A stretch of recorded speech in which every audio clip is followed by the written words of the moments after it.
Senate Bill 825 by Senator Bell, and Act relating to prisons. Senator Bell.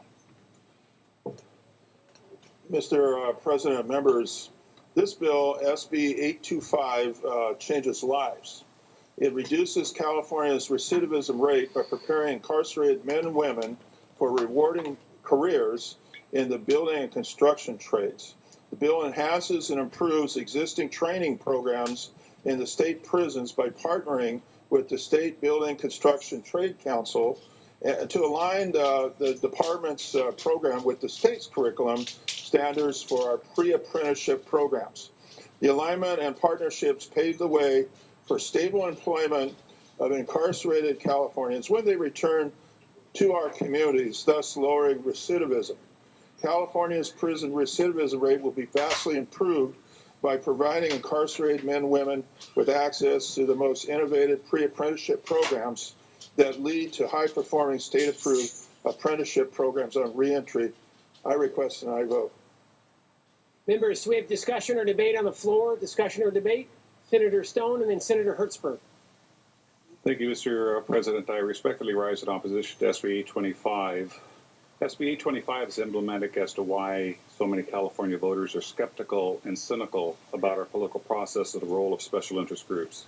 It takes a laudable goal, that of providing career skills for prison inmates and building on our success in reducing recidivism by getting inmates meaningful, well-paid jobs after incarceration. But this bill completely misses the mark. It repeals the design-build authority granted to the Department of Corrections without any evidence that CDCR has abused the authority or has had problems utilizing design-build. Additionally, there is no indicated problem with the current curriculum, and there seems to be little reason why the state would limit training to just one curriculum standard when there are multiple programs that are nationally certified and that all teach similar skills.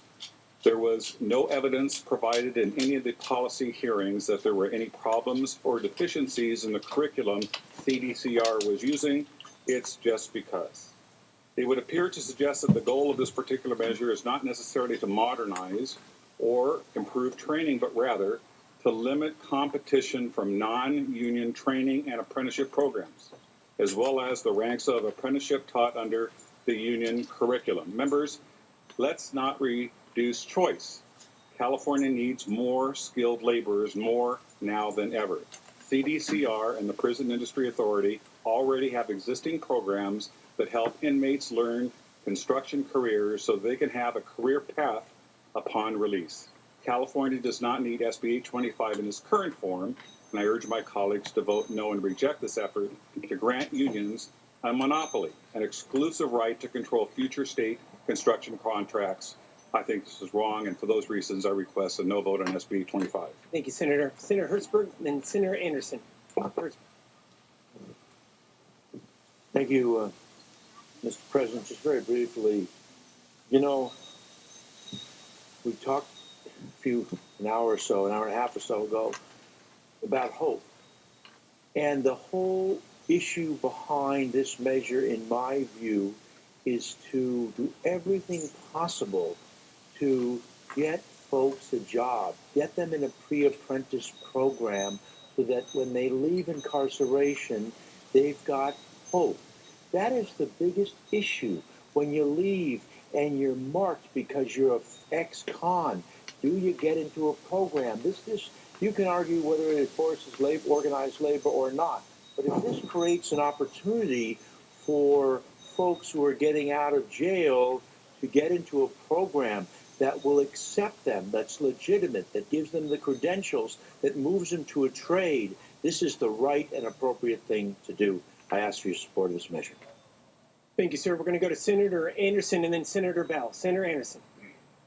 Senators, I was present when we heard this bill in public safety, and I was predisposed to support it because I like the notion of hope. I love the idea that this would encourage people to be more active, take more control of their life. You know, I've supported restorative justice over the years, and I thought this is just another step in that direction. But much to my chagrin and shock, I saw people who actually went through the CTE program inside the prison.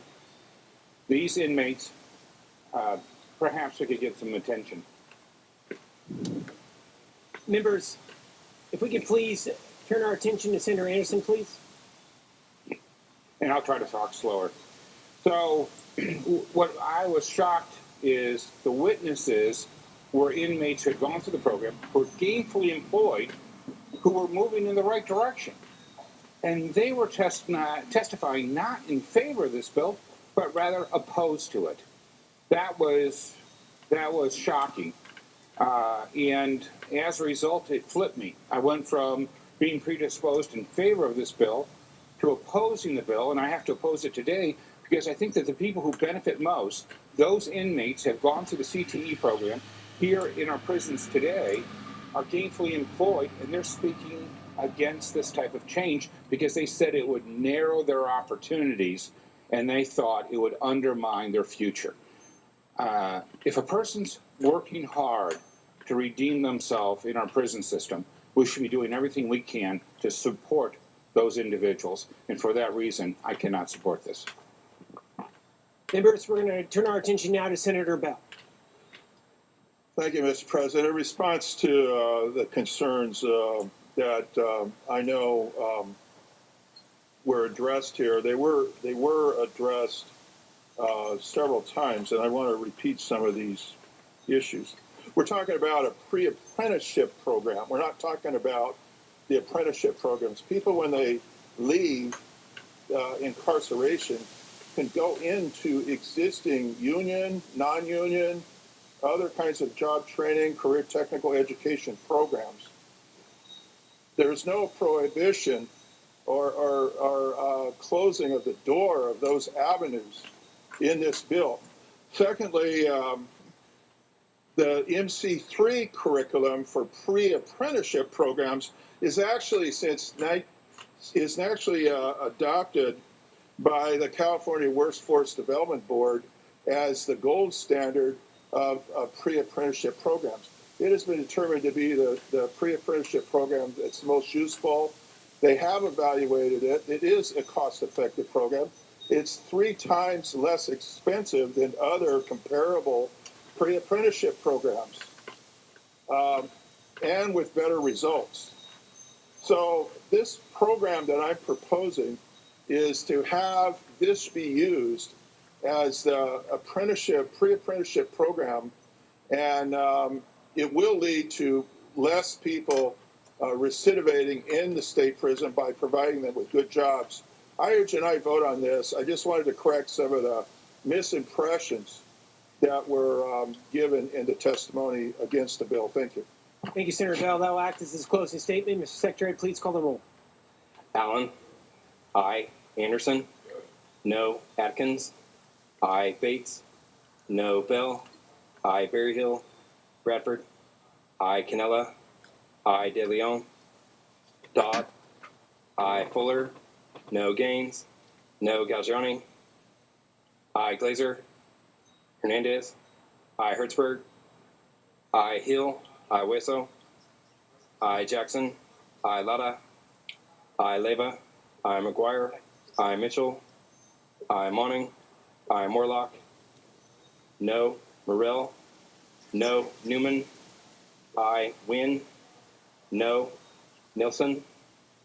No. Pan. Aye. Portantino. Aye. Roth. Aye. Skinner. Aye. Stern. Aye. Stone. No. Vidak. No. Wykowski. Aye. Wiener. Aye. Wilk. No. Mr. Secretary, please call the absent members once. Berryhill. De Leon. Aye. Glazer. Ayes 26, noes 11. The measure passes.